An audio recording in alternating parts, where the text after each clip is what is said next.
Israeli settler colonialism was always as brutal and violent as any Itamar Ben Gvir or any Bezalel Smotrich, but it was sugar-coated in socialist collectivist rhetoric. Right. Now they don't bother with the sugarcoating. Why should they? Because there's no consequences for anything Israel does. Why should they pretend? I think I've said this before on your show that, Israel is the Donald Trump of nations in the sense that remember when Donald Trump said, I could go down into the middle of Fifth Avenue and shoot someone Yeah. dead, and everyone would still love me and the media would still love me. I'm paraphrasing, but that's basically what he said. And he was right. He was absolutely right. So Israel is the Donald Trump of nations in that sense. Doesn't matter what they do. Hello, everyone. I'm Rania Khalek, and this is Dispatches. Who remembers anything about the last World Cup? It was in Russia, officially the bad guys now. The West prefers to forget that one. And then the one before that was in South Africa. But this year's World Cup was different. We saw Arabs, even from the states that sold out and normalized with Israel, express solidarity with Palestine as an expression of Arab unity. And we saw a collective excitement in the Arab world as the Saudis won, then the Tunisians, and finally Morocco approached the final prize. We saw condemnations of Qatar for banning alcohol. Oh, the horror of no drunk Brits rioting through the streets of Doha. Ignored were the better reasons to condemn Qatar for its financing and arming of Sunni extremist Contras to destroy Syria and Iraq, and for housing a massive US airbase used to massacre brown people throughout the region. But among my favorite memes this year were the repeated videos of Israeli journalists shunned, much to their shock and chagrin. Oh my God, the Arabs don't love us? As a result, Israeli media has promoted the narrative that they're surrounded by enemies and have to unite and be strong. Meanwhile, it's springtime for fascists in Israel, as the secular war criminals are replaced by an alliance of what's been compared to a kind of Jewish KKK, or Jewish Taliban. Here to discuss this and more is Ali Abunimah, director of the Electronic Intifada and author of The Battle for Justice in Palestine. But before we jump into it, be sure to hit the subscribe button and the bell so you get a notification whenever we post new content. And if you appreciate this show, you can help it grow by becoming a patron at patreon.com/breakthroughnews or by donating below on YouTube.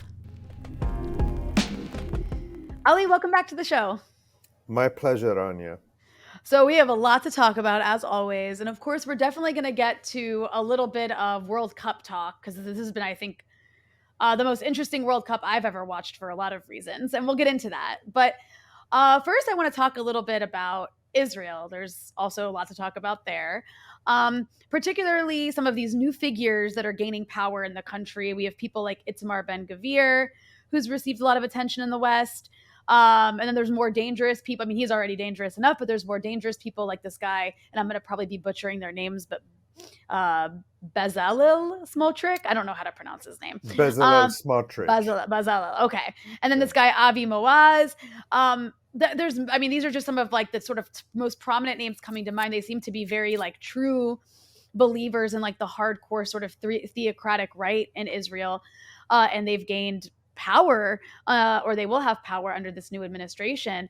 And of course, I'm not trying to dismiss the sort of dangers that the so-called secular, like left or liberal types who established kibbutzes posed, and all of the crimes that they've committed, despite being romanticized by both American and European socialists. They were very racist. They participated in ethnic cleansing, and they participated in war crimes and justifying them.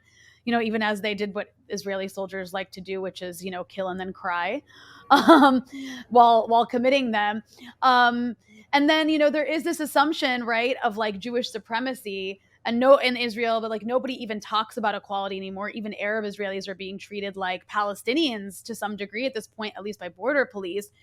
So it seems as though, regardless of who's in charge, the cost of shedding Palestinian blood in Israel, Palestine, has never been less, right? All a soldier has to say is that they felt threatened and they're exonerated. And it's been a long time since Israel killed, I think, as many Palestinians as it has this year, particularly in the West Bank, and we'll get to that.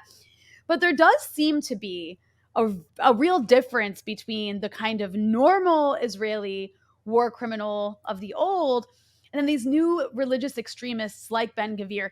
So, can you break down who are these people? What do they represent? And do you think they're more dangerous than what has been the more sort of like, liberal centrist Israeli status quo up until recently?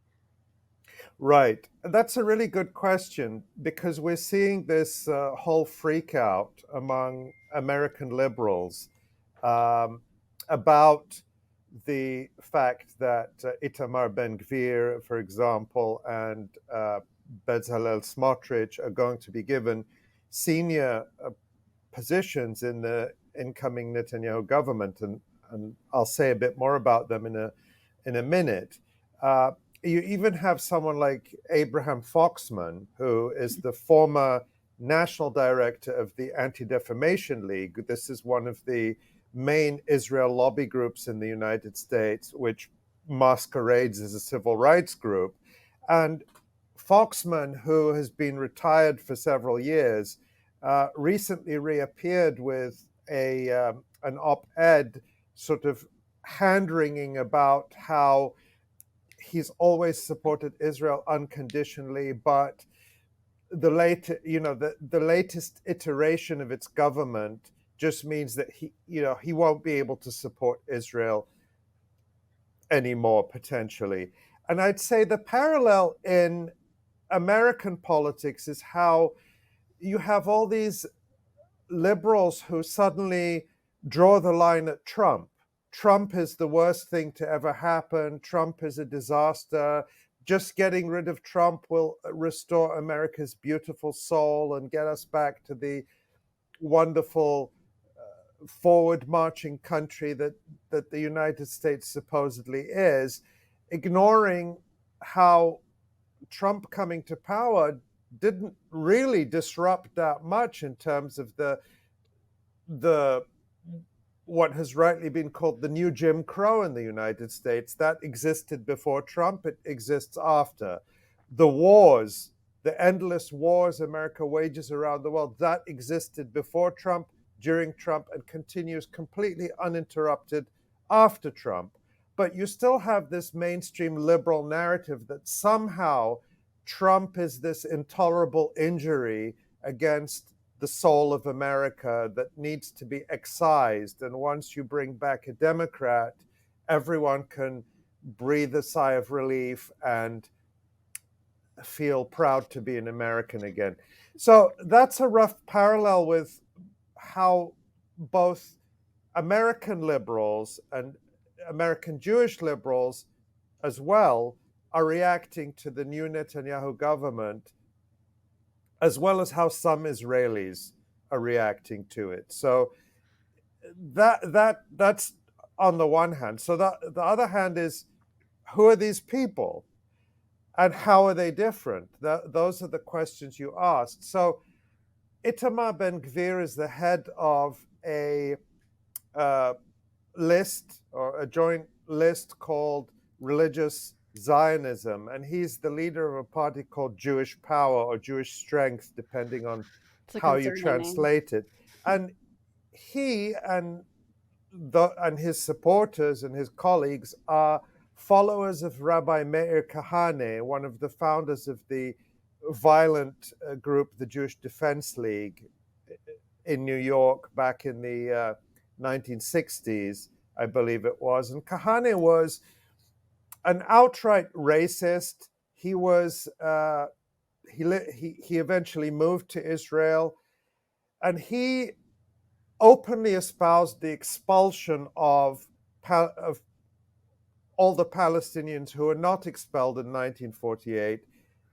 That he was an open Jewish supremacist. He had no hesitation about calling for outright ethnic cleansing. And he was on the margins of Israeli political society and culture. He was an embarrassment, let's say, to the point where in the late 1980s, early 90s, because he founded a political party in Israel called Kach, and then after he was uh, murdered in 1991, I believe it was he was murdered in New York in 1991, and there was a man who I believe was of Egyptian ancestry who was convicted for a related charge, but not for actually killing him. It's a strange story. But in any case, Kahana's followers uh, um, formed a party called Kahane Hai, Kahane Lives. So these Kahanist groups remained marginal, and they were focused particularly in the Israeli settlement in Hebron, one of the most militant settlements. It was from the same milieu that in 1994 Baruch Goldstein emerged. Goldstein was another American Jewish settler living in Hebron, and on February 25th, 1994, he walked into the Ibrahimi Mosque in Hebron, in the Old City. It was the third Friday of Ramadan, and he gunned to death 29 Palestinian men and boys who were praying. So that's the environment that Ben Gvir emerged out of. And you might think, well, it's unfair of me to associate Ben Gvir with this mass murderer, Baruch Goldstein, but not at all, because 1 year later, in February 1995, during the Jewish festival of Purim, Israeli television interviewed a young man who was dressed up for Purim as Baruch Goldstein and told the Israeli television, Goldstein is my hero. What he did was great, going in and machine gunning all these Palestinians. So that young man dressed as Baruch Goldstein was Itamar Ben Gvir. And we can probably, if you want to add in the clip, there's a clip of Itamar Ben Gvir as a young man that was published by Israel's state television program a couple of years ago. So Ben Gvir never changed. In 2019, as he was a rising politician and got elected to the Knesset for the first time, he actually bragged about having a portrait of Baruch Goldstein on his living room wall. This was in 2019. So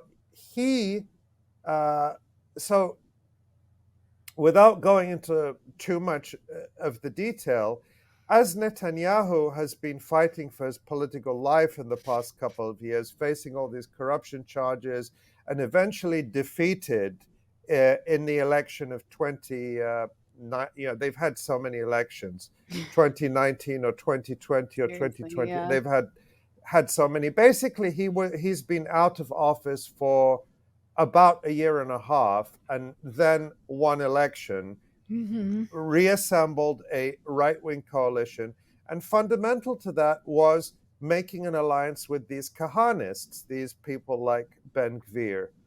And so that's who now is going to be in coalition with him, and he's giving them senior portfolios. So Ben Gvir, the admirer of Baruch Goldstein, who directly incites violence against Palestinians. Recently, he was in East Jerusalem brandishing a pistol and inciting settlers that if you see Palestinians throwing stones, shoot them. Bezalel Smotrich, his partner in this religious Zionism coalition, is so extreme that when he went to the UK in earlier this year, in fact, in February, Britain's main Israel lobby groups, which are staunchly pro-Israel, had to publicly reject him and dissociate themselves from him because he was such an embarrassment, not because they fundamentally disagree with him, but that's how extreme he is, that even the extreme pro-Israel groups in the UK couldn't stomach it.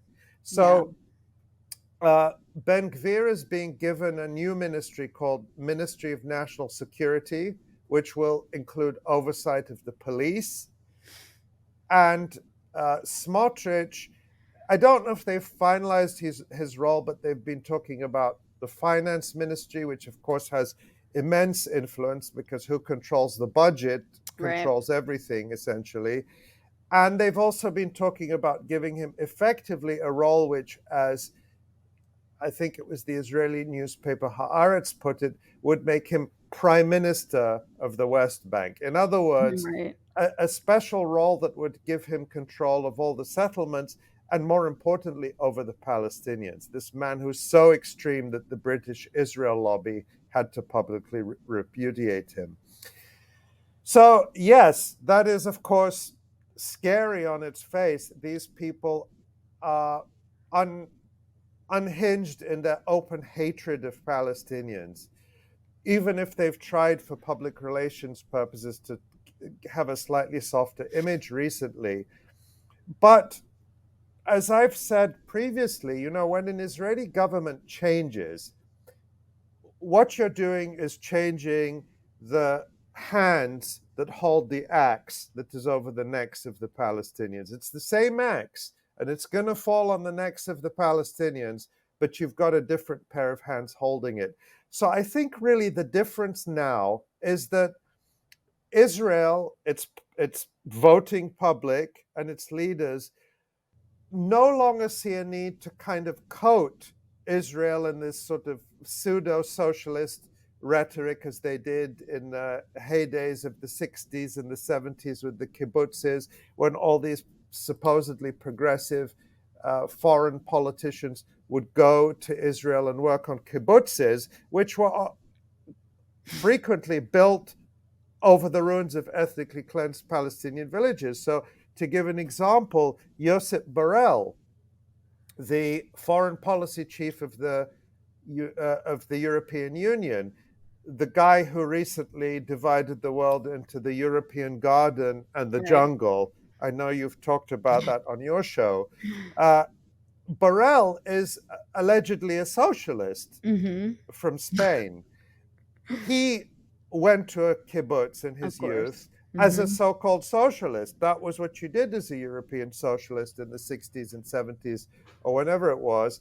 And he still thinks fondly about that. So Israeli settler colonialism was always as brutal and violent as any Itamar Ben Gvir or any Bezalel Smotrich, but it was sugar-coated in socialist collectivist rhetoric. Right. Now they don't bother with the sugarcoating. Why should they? Because there's no consequences for anything Israel does. Why should they pretend? I think I've said this before on your show that, Israel is the Donald Trump of nations in the sense that remember when Donald Trump said, I could go down into the middle of Fifth Avenue and shoot someone dead, and everyone would still love me and the media would still love me. I'm paraphrasing, but that's basically what he said. And he was right. He was absolutely right. So Israel is the Donald Trump of nations in that sense. Doesn't matter what they do. They can murder Palestinian children by the dozen. They can murder Shireen Abu Akleh in cold blood in front of the TV cameras. They can kill a child a week, as they have been doing on average since the start of this year. They can kill more Palestinians in the West Bank since records began, as they've done in 2022, and there's no consequences. They're not Russia, so nobody's going to ban Israeli composers or Israeli symphony orchestras in Europe or North America. Nobody is going to ban Israeli sports teams. Nobody is going to impose sanctions. Nobody is going to cut Israel off from the SWIFT banking system. Nobody's even going to give them more than the very mildest verbal reprimand. So why should they pretend? So Israel is free now to reveal its true face. the face that Palestinians have always seen, but now the rest of the world is being treated to like the Palestinians have since the beginning. Yeah, it's a really important point to highlight, especially as everybody freaks out. But of course, there are some sort of internal dynamics taking place in Israel that are also new, which I want to get to. But first, I wanted to ask you about a particular individual, this guy, Ron Dermer, who's the former Israeli ambassador to the US. He is supposed to be quite influential in this government, even if he's not in a national security advisor position. And just as a reminder, this guy Dermer, he wrote Netanyahu's 2003 speech in U.S. Congress about removing Saddam Hussein and bringing democracy to Iraq. What do you know about him, and should we be concerned by his participation in this next government? Well, I don't know that we should be more concerned about him than anyone else, because Yeah. these people are so all extreme and unhinged that if it wasn't him, it would be someone else. But his background is sort of interesting to understand the kind of milieu that supports or produces these kinds of people, and more importantly, this kind of politics. Dermer, of course, is an American, or more precisely, an ex-American from Miami, Florida, who was a far-right neocon figure, came to prominence in the early 2000s in the post 9/11 era, where outright Muslim hatred was not only permitted, but a useful political tool, and one that Israel and Netanyahu in particular deployed for Israel's benefit. So Dermer was very much a part of that, and he became a minister, a junior minister in Israel, I think for the first time in the early 2000s, in 2005. And because of that, because he was a US citizen, he'd gotten Israeli citizenship and it was a dual citizen. But under US rules or US law, you can't become a minister in a foreign government as a US citizen. So he had to actually renounce his US citizenship in 2005 in order to become an Israeli government official. And he actually wrote this slightly amusing piece in the New York Sun, a right-wing newspaper that I think is now defunct, called Proud to Have Been an American, explaining his decision. And it just has a few lines that are very, it's just funny. So, I mean, should I share a few lines of it? Go for it. Yeah. So he says, so this is an excerpt from Proud to Have Been an American by What a Ron, silly. Ron Dermer. So he starts off praising America as this land of freedom and, milk and honey. And then he says, thousands of miles from the torch of freedom that has welcomed so many to America's shores, Israel carries the torch of freedom in the Middle East. Manning the front lines in a war against tyranny and terror is a formidable task. But the Jewish state must also defend freedom in the face of a world that is largely shorn of a moral compass, in which a nation's self-defense is called aggression, and which terrorists and their victims are deemed equally entitled to sympathy. Wow. It is fitting that America chose the eagle as its national symbol. The Bible says that God bore the children of Israel from slavery on the wings of eagles. Soaring higher than any other bird, the eagle carries its young on its back to protect them from the dangers below. America has soared higher than any other nation, and it goes on in this vein. And then then the conclusion is, in order to serve my new country, which is Israel, I have decided to renounce my American citizenship, but I will never renounce America or its people. Wow. That's So reassuring. but it's so the rhetoric of this piece, which is sort of comical, but Yeah. it contains a lot, because you can see it's also kind of comes from its time, the early 2000s. So the Jewish state Israel as the being on the frontier against savagery. It's the civilized frontier against savagery. Right. And then the religious rhetoric, which is designed to appeal to evangelicals in the US. So that's who much of Derma's audience was when he was the US. It's confusing, of course, because he was appointed by Netanyahu the Israeli ambassador to the United States. And at the same time, the US ambassador to Israel is another American who comes out of the same kind of Israel Mm. lobby background, maybe slightly different. So it's always confusing who's the ambassador to whom.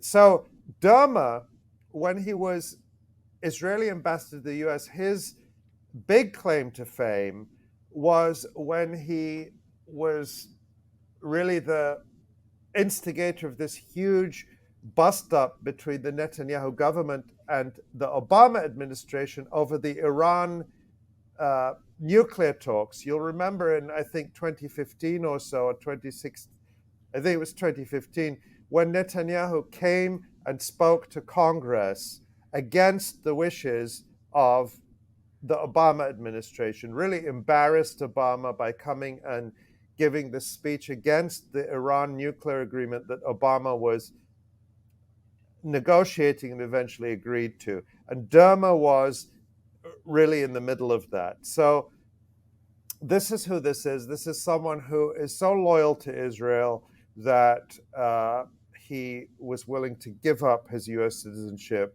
in order to go and move there. It's so crazy. I can't believe that was like the rantings of like a lunatic who's hyped up on red, white, and blue cocaine. I just that's such a crazy way to describe America. But I think also, like I mentioned, there is of course this like internal fighting going on inside Israeli Jewish society, particularly like inside the Zionist camp. Basically, you have like 100 or 200 or 120 Israeli mayors that said they want more local autonomy because of this new government, right? Including mayors in places like Tel Aviv and Haifa.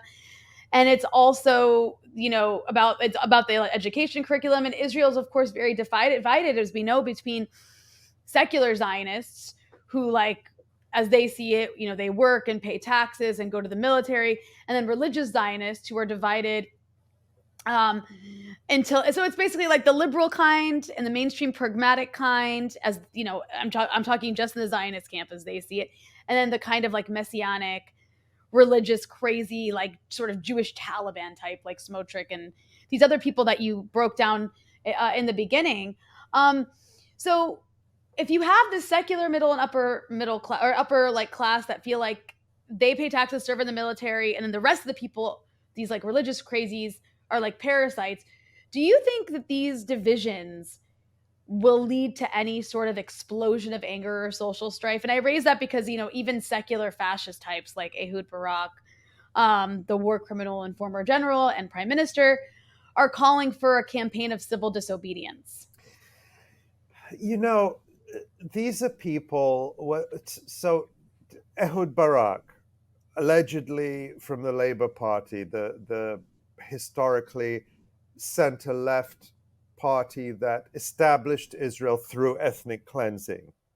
Center left.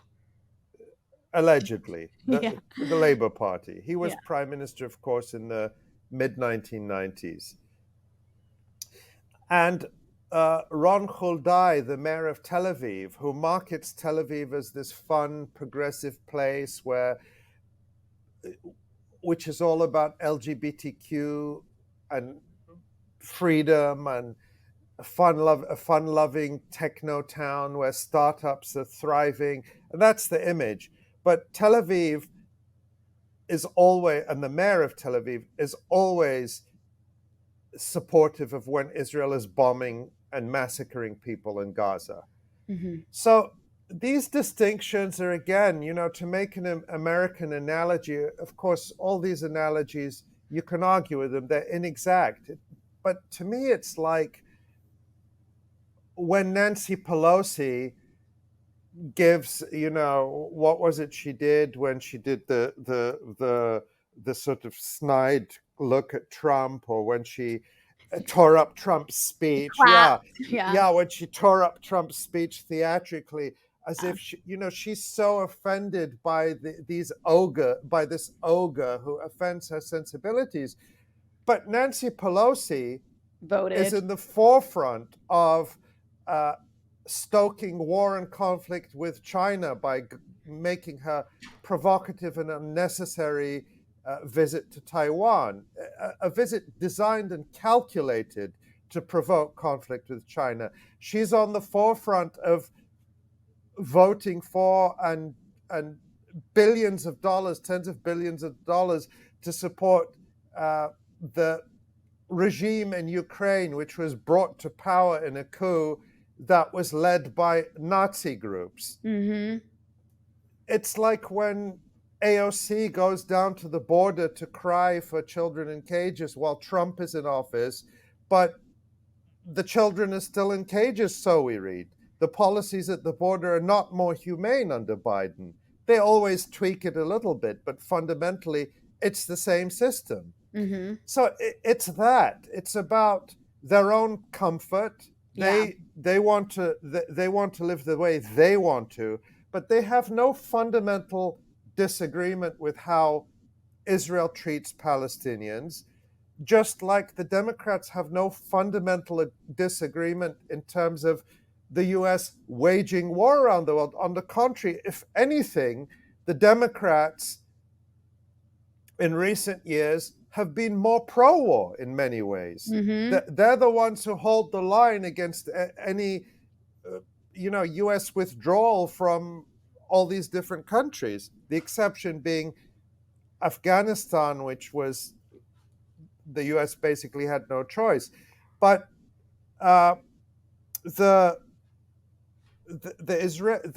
that's what it is. The question is, will it hold together? Israel is a settler colonial society, and as such, it's a settler colonial society where the settler colonial population is a minority. Mm-hmm. They're half or less than the population whose land they colonize and occupy. So they're in the context of apartheid South Africa is called the lager mentality.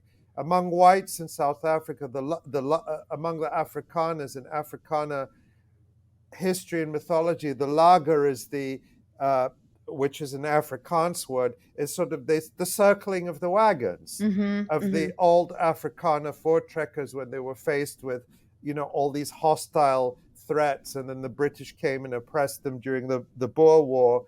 So the Israelis too are in that lager mentality, and whatever internal strife or divisions they have, when it comes to bombing apartment blocks in Gaza and shooting dead children in the West Bank, they're all on the same side. Except for a tiny, tiny, tiny, vanishingly small minority, they all hold together, all of them.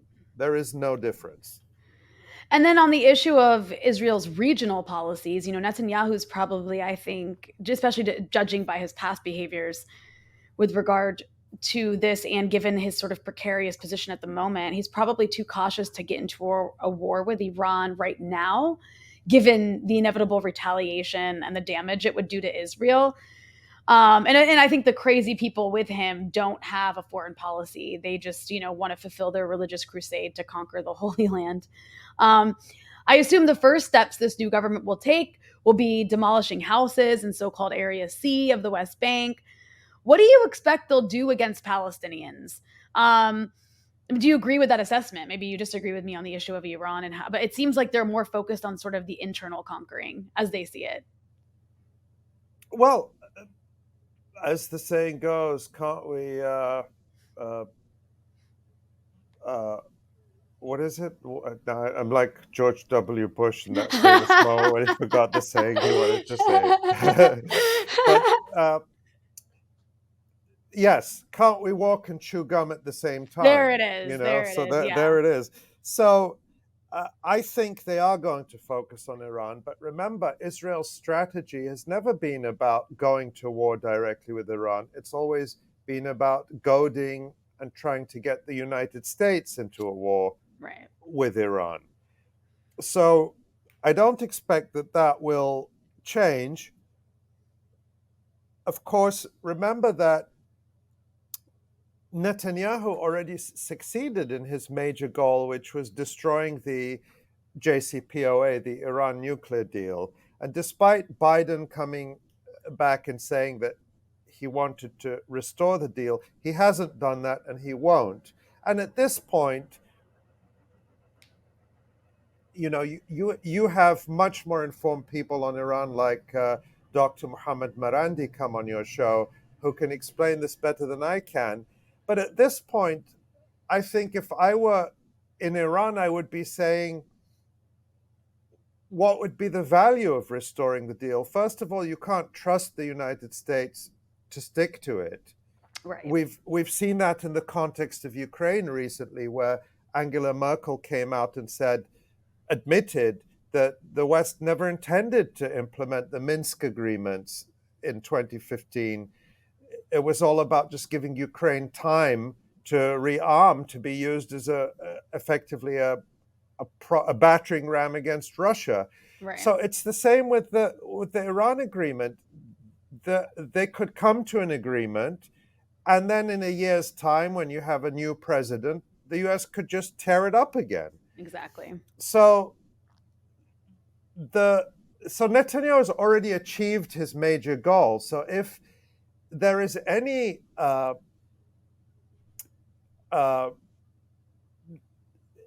sort of reemergence of a diplomatic track between the U.S. and Iran that looks like it's going somewhere, then I'd expect to see all that activity step up. But your other question, I think, was about the Gulf states.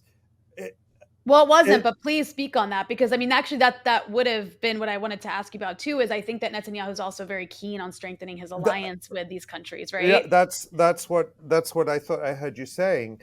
So let's remember also what was the key to that alliance.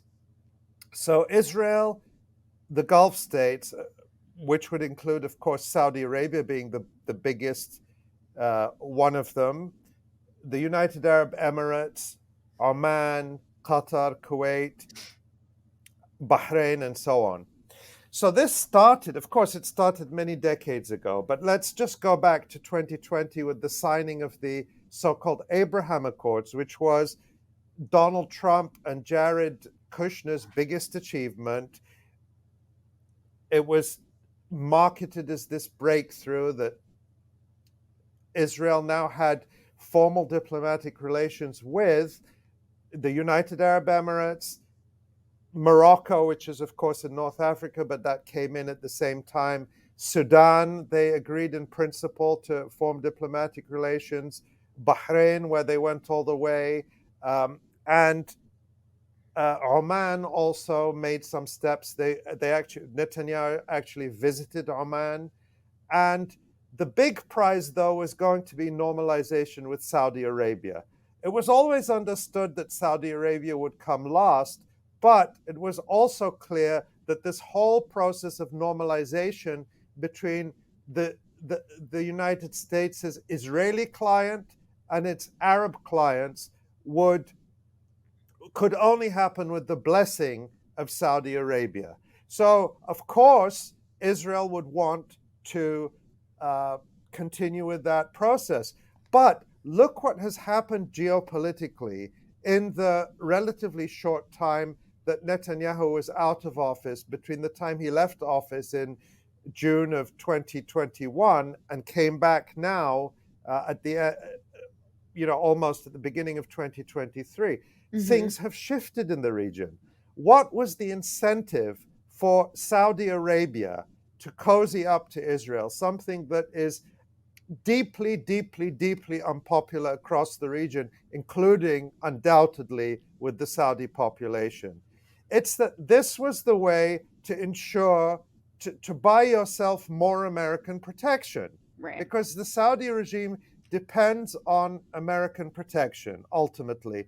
American weapons, American security guarantees, and that has been even more pronounced. It's been true since 1945, but it was even more pronounced since the Iraqi invasion of Kuwait in 1990 and the Gulf War of the early 90s, when you actually had US troops and Patriot missiles and all the rest of it stationed in Saudi Arabia, the Saudi regime became even more dependent on US security guarantees. But what has happened in the last couple of years, the Saudis seem to have concluded that the US is not a reliable ally. It is not a reliable source of protection. Of course, you had the horrific murder of Jamal Khashoggi in 2018. Biden came into office calling Mohammed bin Salman the de facto leader of Saudi Arabia, the crown prince, and now prime minister as well, calling him a pariah. You had all this bad press in the United States. You have Congress starting to say things against Saudi Arabia that seemed unimaginable a few years ago. You had Biden going to Saudi Arabia recently before the midterms and begging, please, could you produce more oil because we need to get gas prices down in the US, basically. And the Saudis said no. The Saudis defied him. And then the Biden administration came back and said, oh, we need to reassess Yeah. the relationship, which already wasn't great. And then you saw also, I just want to note, I just last week, you saw the leader of China come to Right. Saudi Arabia, So right? Yeah. that's the point, is that Saudi Arabia is realigning, appears to be realigning itself to China, to kind of a Eurasian bloc, which is not dependent on the United States, or it's balancing, to use the term someone like John Mearsheimer would use, against the United States. It's saying we can't put all our eggs in the American basket because we know also, what's our stake in the United States? It's that if our people rise up against us, or if we're invaded by a foreign enemy, America will save us. Mm-hmm. That's ultimately what it comes down to. America will save us or shelter us. Well, did America save Hosni Mubarak? No. Did America save the Tunisian dictator? Did America save the government it had installed in Kabul in Afghanistan? So they're looking at this and saying, this isn't a good proposition. First of all, we are treated to this constant berating about the horrible things we're doing, where others don't get that. Like, they get the American support without the lectures, and we can't count on it. We can't count on it. So the reason I got into that long thing is to say it will be very interesting to see if the Saudis pursue the normalization with Israel, or if they just call a halt to it now. Right. And I just want to add to what you... Oh, go ahead. And that leaves, in a sense, countries like the United Arab Emirates and Bahrain and these other smaller players. The Emirates is sort of a bigger, slightly bigger player, a little bit high and dry, in the sense that they went ahead with the normalization with Israel with the kind of nod and the wink that the Saudis will follow. And the question now is, will the Saudis follow? I'm not so sure they'll be in such a rush. And you noted the warm welcome that President Xi of China got in Saudi Arabia, where even the king, who's very infirm, came to greet him at the airport, in contrast with Biden, where I think they sent like a deputy governor or something to go greet him at the airport. So it's very interesting in that sense, whether Israel will even find the same welcome that it did in the Gulf. I don't know. That's something we have to watch. Yeah, I mean, MBS, I just want to add to that MBS is rumored to have told the Iraqi prime minister that if you want to build your country, you need China, not America. So there certainly is a shifting view in terms of this sort of like multipolar world we're entering when it comes to a lot of these American puppet regimes across the world who, like you said, realized that America might not be the reliable partner they thought it was. But I mean, with that in mind, I think it was interesting to see at the World Cup how all these Israeli journalists were so excited to go to Qatar, right? They were like, thought that they were going to be welcomed with open arms. And, the Israelis do have this like obsession with being loved in the region, which is, it seems like a huge contradiction since they're constantly going to war with their neighbors, but they want the Arab countries to like them, right? So Israeli journalists, I think after these normalization deals, they went there thinking that they were going to be welcomed, and they were really shocked by the reaction of people in Qatar. And, like their reaction to it was, oh, we have to stay united and everybody is in fact against us. But it wasn't even just Arabs. It was also other people too. And of course I have to use this as an opportunity to show this like little montage. This is actually from an Israeli outlet explaining how their video was treated. I'm just going to play a little bit of this. This? Yes. For Israel.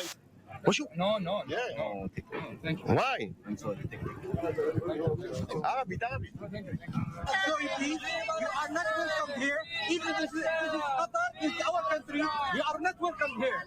There is only Palestine. There is no Israel. Sometimes anti-Israel fans simply resorted to disrupting the broadcast.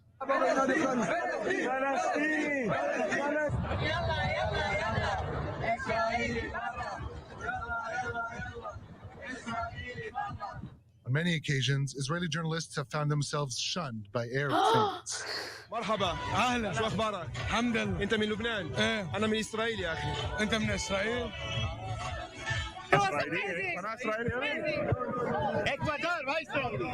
Including fans from countries seen as Israel's new friends. We are from Israel. Israel. Yeah. Hey, new friends. What? I love the way that they just like pick up and leave. I can't get enough of that. I think my favorite one though was those Lebanese guys who, I mean, they can afford to go to the World Cup. It's not exactly cheap. And Lebanon does have an economic crisis. So if they're there, it's obviously because they're of a certain class. So it wasn't even like a bunch of poor guys from the poorest parts of like South Beirut or something. It was just like some regular guys with money who were like, oh, screw you. I'm definitely not talking to Israeli media. Can we show another clip? Yeah. Send it. Do you have it? This is from an Israeli live TV broadcast. Yeah, this one went pretty viral. Here we go. All right.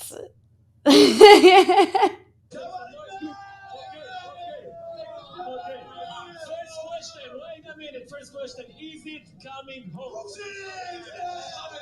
It's coming on. Free Palestine! Okay, I mean, that guy looks so sad.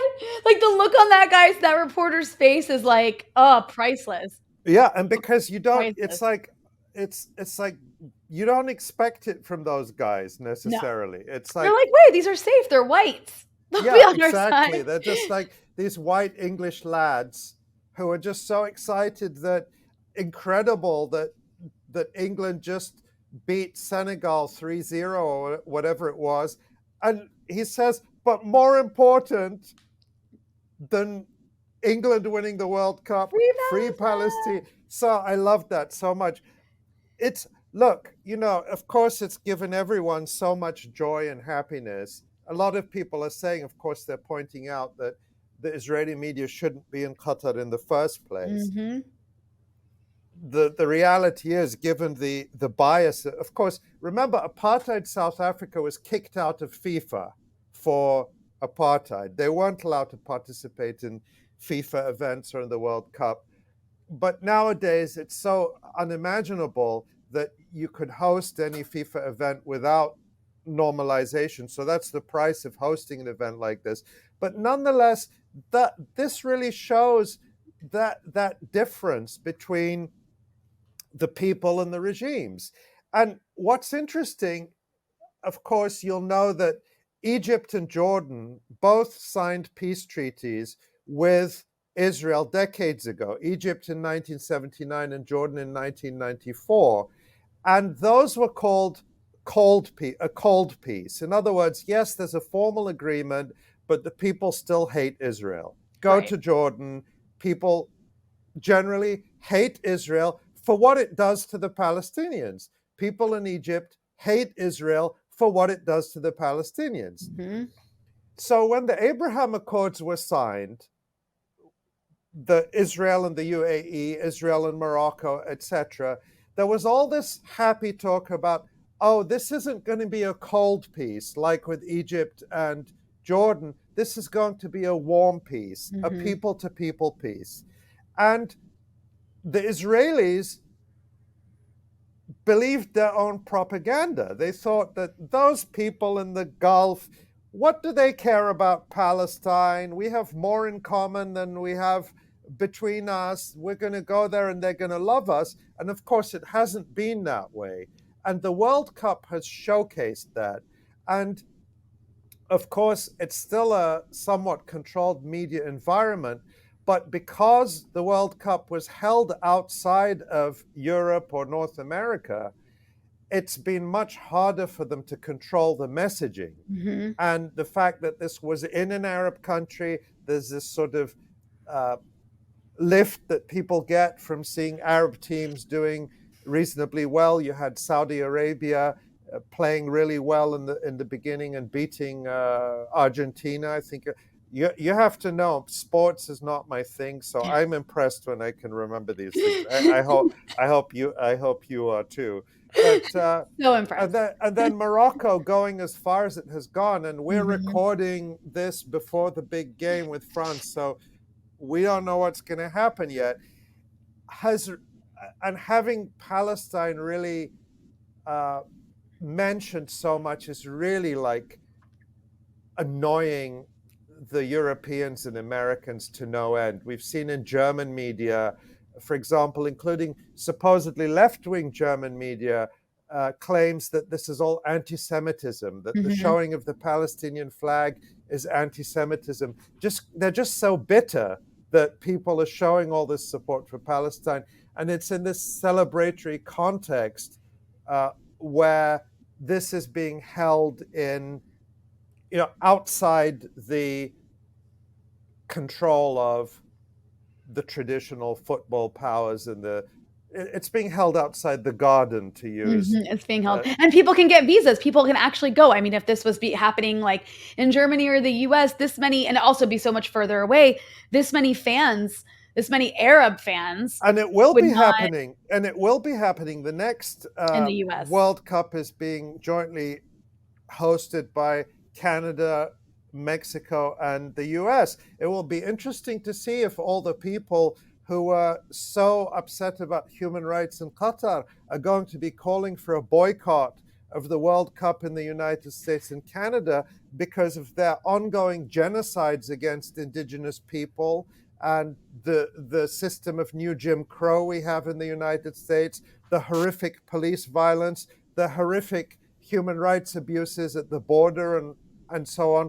Will there be a call for solidarity with people in the United States by boycotting the World Cup in the United States? Let's see if all those Or the migrant workers who pick tomatoes and actually die doing so. Yeah. Absolutely. You go to any American supermarket and all those fruits and all those vegetables that you can buy at relatively cheap prices are picked with the sweat and blood of migrant workers who work in horrendous conditions. So let's see how much solidarity there is and how much concern for human rights there is next time when the US is hosting. Yeah, that's a really, really good point. I remember someone sent me this Guardian video where like a Guardian journalist is like investigating. They're like, wow, there's so much support for Palestine here. Why? And it's like, oh my God, are you really shocked that in an Arab country where there's a lot of Arab fans, there might be support for Palestine? What's behind that? Like, it's just so funny to me how disconnected so many of these people are. But just to bring it back to Palestine, Ali, talking about these, like the sort of the Israeli government becoming more and more extreme, that's the trajectory it's on. And, we've talked before when I've had you on about one state. I mean, you wrote a book about the one state solution. And I worry that if current trends continue, there will in fact be a one-state solution. I actually think there already is I think you agreed with me in that there is a one-state solution now. It's an apartheid state solution.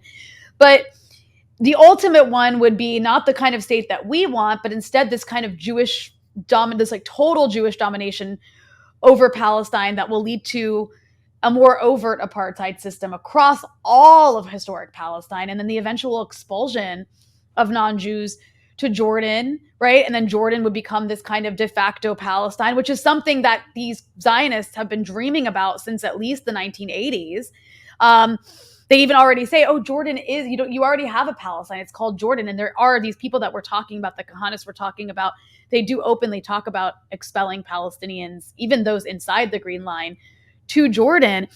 And I mean, I want to connect it to what's happening now, too, because you do see a level of Israeli violence in a place like the West Bank also becoming more extreme. I mean, it seems every single morning I wake up to news of more Palestinians killed in some Israeli raid. On the other hand, you do actually see something that's pretty new now as well, which is Palestinians inside the West Bank resisting with armed force, quite, impressively, actually. So I know I just threw a bunch of things out there, but I want your reaction. Yeah. We definitely agree it's already a one-state solution. It's a Jewish supremacist state. Palestinians have no rights, effectively. They live under a Jewish military dictatorship, so-called Jewish. I don't associate Israel and Zionism with Judaism, but that's how Israel describes itself. And that's not a choice the Palestinians have. That's a choice Israel has made for them, but it's not one that Palestinians accept. Look, this is a situation that can't be stabilized in Israel's favor. And a very small amount of historical perspective. Back in the late 1980s, early 1990s, Palestinians in the West Bank and Gaza rose up in what was called the First Intifada. It went on for years. Israel couldn't manage it. The cost of trying to control a hostile occupied population that was a third of the size of the Palestinian population now was getting impossible for Israel. That's why they signed the Oslo Accords in 1993, which created the Palestinian Authority in order to manage the Palestinian population on Israel's behalf. So to set up a kind of a native administration to reduce the cost of the occupation for Israel.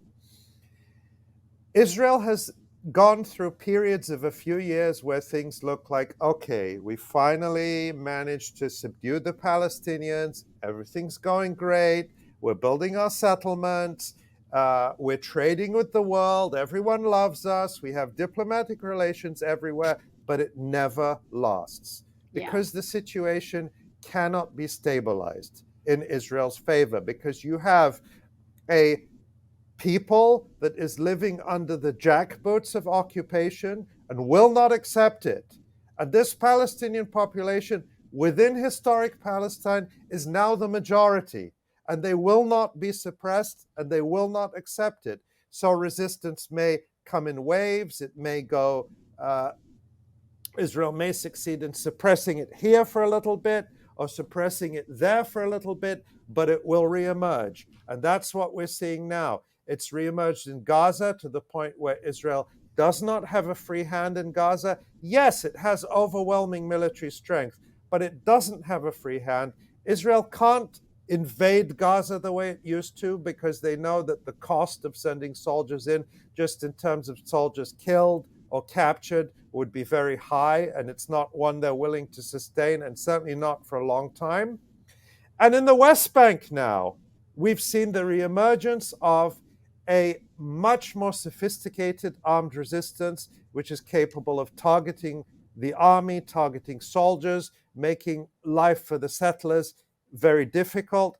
And Israel is trying to suppress it, and they can't. So the fantasy that many Israelis have of making the Palestinians disappear cannot be fulfilled. Imagine now, let's say this extreme right-wing government comes in, they say, let's do it. Let's just send in the army and expel all the Palestinians once and for all, and our problem will be solved. And they give the order, and the army goes in. What will be the result of that? Will Israel solve its problem? What would it do in Jordan? If you expelled millions more Palestinians to Jordan, would Jordan continue as it is? Right. What would it do with Israel's relationships with the rest of the world and the rest of the region?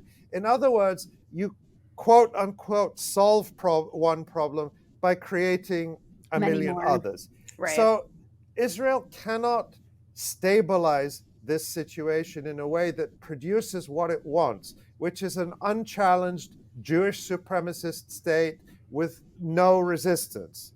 That can't happen. They couldn't do it in Lebanon, a country with no effective army, with no real military. They couldn't do it. What Israel's occupation and invasion of Lebanon generated is one of the most formidable military forces in the world, perhaps, in terms of Hezbollah, one of the most sophisticated fighting forces in the world. Maybe not the biggest, but certainly one of the most sophisticated that Israel cannot defeat. So I don't think that much has changed. The trajectory is not going to change because we have Yair Lapid or we have Benjamin Netanyahu. The trajectory is this Israeli settler colonial project is heading towards its end. When that end will be, I can't say. We hope that what will replace it is a decolonized state in a region which is sovereign and free from American hegemony and imperialism, and where all the peoples of the region can live. That's what we would like to see. That's the dream, to see something like that. But what will not happen in the long term is the maintenance of the status quo in Palestine. It will continue to deteriorate until people there have their rights and have their liberation. The fantasy of a quote unquote normal Israel sitting on the necks of Palestinians is a fantasy that can't be fulfilled. I mean, I agree with you, and I appreciate that because I think people need to hear that. I wanted to ask you about something that I have a bit of mixed feelings on, and that is, should Arab citizens of Israel boycott politics? It's not like they landed on Plymouth Rock or something, right? It's like Plymouth Rock landed on them, if you will. They were just living in Palestine, and one day Israel landed on them. Zionism landed on them. And they have to live and go to school, and they have municipalities, and they have healthcare and things they need to access so that their communities can survive and thrive. So should they try to strike deals with the lesser evils, or should they be pursuing a path of resistance? I'm just asking you this because I think it's an interesting question, and I've seen some disagreement among people. I've seen certain people attacked before because they did something with a local municipality. I'm curious what your thoughts are on that. It's a tough question. It's a tough question and not one I feel best placed to answer, because even in the West Bank and even in Gaza, to a certain extent, Palestinians are forced to deal with Israel as the occupier. You're living under military occupation. You have no choice but to deal with the occupier to a certain extent. That doesn't make you complicit or a collaborator, because you can't pass through a border without dealing with the occupier, or you can't get a permit to get life-saving medical treatment without applying to the occupation's so-called civil administration. Palestinians cannot import basic foodstuffs or basic supplies without dealing at some level with the occupier. Right. This is a necessity that is imposed on them, that is a matter of survival. So, but there's a matter of degree. How far do you go before it becomes more than that? and that's a question that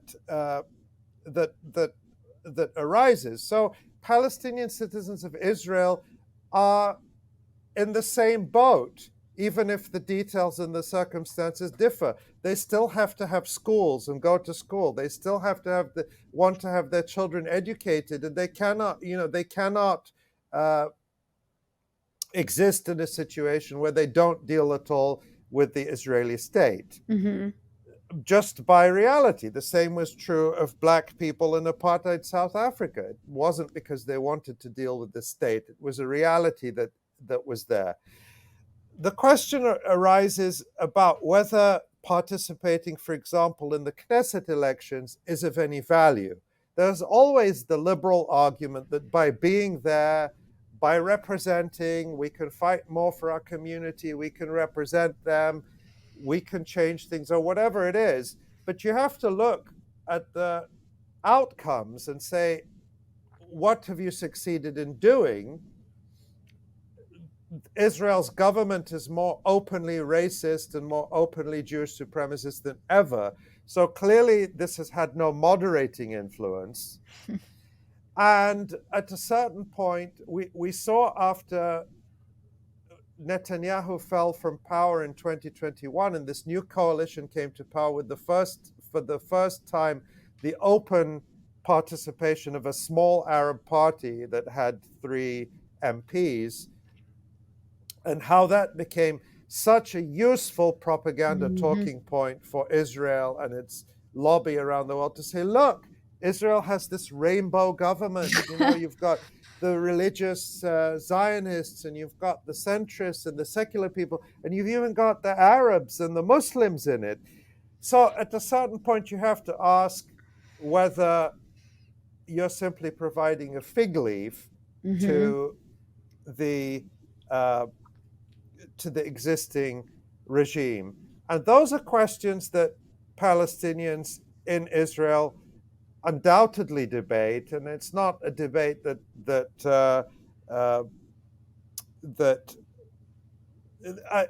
not a debate that just began, but I think it's one that is going to become more and more pressing given the trajectory that Israel is on. Right. And, Ali, we used to say that Israel was this, was so essential to the U.S. empire, especially during the Cold War, because it was this like local gangster keeping the neighborhood in check for the mafia boss in Washington. And that was, of course, in addition to the support it received from crazy Christians in the U.S. and obviously this influential pro-Zionist Jewish community in the U.S. But now there are additional factors. Some of capitalism's leading high-tech companies like Google and Apple and Microsoft and Yahoo and Intel and others have these massive research and development facilities between Tel Aviv and Haifa. And this gives Israel, I think, pretty big influence in the global order to many degrees. Likewise, now that Europe is desperate for gas, Israel's also trying to fill this key role in addressing European energy needs. And then as NATO countries are rapidly increasing their military spending, Israel will, of course, benefit from weapons purchases because it has a massive weapons industry and surveillance industry and all of these things that it creates with its economy to control Palestinians and then sell to the rest of the world as, battle tested and combat proven. So surely this will buy Israel some political or more political support, not that it needs any more, but more political support in the US and Europe, and in some ways like limit their ability to complain about the egregious human rights violations that we can expect. Don't you think? I think that the political classes in Europe and the United States, but particularly in Europe, are now so divorced from their people. You've had great discussions. I always, whenever I'm on your show, I have to recommend to people to go and watch some of the episodes of Dispatches on Europe with various different experts and analysts, because I learned so much from those, and they're just the best thing out there on this topic. They're so divorced. Those people are not going to separate themselves from Israel. The question is, what is going to be the relationship between Europe European people in European countries and their rulers.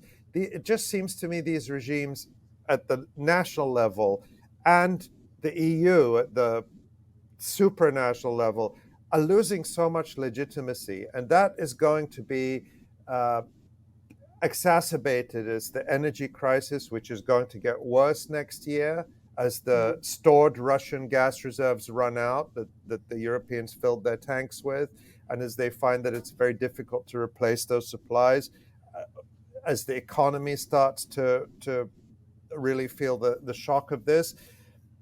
So again, these are situations that look to me, of course, I don't have a crystal ball, but they look to me inherently unstable. And if you have an Israel that is behaving as atrociously or even more atrociously towards the Palestinians, you're going to see that the public backlash is going to be against this whole system, against the European regimes, against their support for Israel. So I don't think you can just say, well, look at one corner, it's going to be stable, and the other corner is going to. So I try to look at all these things together. I think we're in a moment where these systems that have looked quite stable and reliable for quite a few decades, the post-World War II order, just look so shaky in many ways. And what will come next is hard to predict, but I wouldn't bet on things getting any quieter in the next, as we head into 2023. And we haven't even touched on the war in Ukraine, which is a topic we've talked about. Which we'll have to talk about again soon, because that's still ongoing. But you know, Ali, I actually feel like in some ways, I know I don't like to suggest that sports are are necessarily a reflection of politics necessarily and where they're going. Like even if Morocco wins the World Cup, obviously doesn't mean that any colonizers were really defeated. But I do feel like it is interesting to see in parallel to the shakiness that you're talking about, this particular World Cup play out the way it has been. Because I feel like there's a certain feeling among people about a shifting order. That's where the excitement lies, with teams beating certain teams. I mean, maybe that's like naive of me to say, I don't know. But I wanted to raise a question that's kind of like not attached to really anything that we've been talking about. But since the World Cup is on and there is a Morocco game, we don't know what's going to happen. Morocco and France. I think France is the team that is expected to win, as it is the reigning champion from last time. I'm not going to ask you about any like soccer or football, as the rest of the world calls it, formations. Don't worry. Don't. I won't ask you to explain offsides to our audience. I'm still having a hard time wrapping my head around that. But I wanted to ask you about, you know, I thought it was really interesting that Morocco has been celebrated. It was really cool to see across all these different cities and towns across the Middle East, people just like ecstatic. You know, I'm in Beirut right now. Watching the win from here was really exciting. There is a certain level of Arab unity we see around this that harkens to like a kind of pan-Arabism. And Morocco, of course, waving the Palestinian flag has excited people as well, and probably, fed into that. But I did see some people being like, you can't be excited Morocco won because of the Western Sahara. And I want to be clear, Morocco's occupation of Western Sahara is horrendous. Human rights abuses are horrendous. The U.S. actually supports and gives a green light and helps arm that occupation. No one, I don't think, here agrees with it in what way, any way whatsoever. We know that Morocco is horribly normalized with Israel, also terrible. However, I think you can still be excited that the Moroccan team has beaten European teams that were expected to win. Of course, I agree. You know, when I tweeted that something about being happy Morocco won, I got all these people saying, "But what about Western Sahara?" Of course, we reject the U.S. recognition of the Moroccan annexation of Western Sahara, and the people of Western Sahara have been denied their right to self-determination. There's no dispute about that whatsoever. but as if, and this was in reaction in particular to the scenes in Palestine, where tens of thousands of people went into the streets, in Gaza, across the West Bank, to celebrate Morocco's win. And they're like, aren't Palestinians being hypocritical because Western Sahara is occupied? As if Palestinians don't know that the Moroccan regime, the Moroccan state, has made a so-called peace with the worst enemy of the Palestinians, being Israel, let alone, the situation in Western Sahara. What it speaks to is that I think people do see it as part of a bigger moment.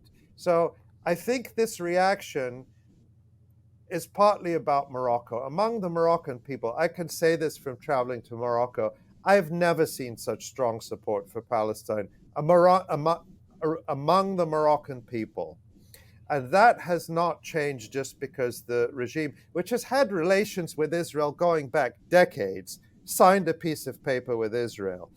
But I also think this would be true, this feeling would be true if any Arab team had this level of success in the World Cup. If it was Egypt, if it was Saudi Arabia. I was happy when Saudi Arabia won. I saw Iranians happy that Saudi Arabia won, like pro-resistance Iranians. But that speaks to this feeling among people that we are one. We may not agree on everything. We may not have everything in common, but we are one. We are part of something. We share something.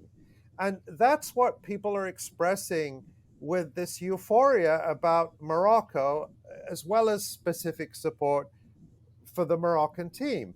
And I do think it's part of this bigger picture when you see teams from the global south, from Africa, from Asia, beating the established European teams or North American teams, USA versus Iran,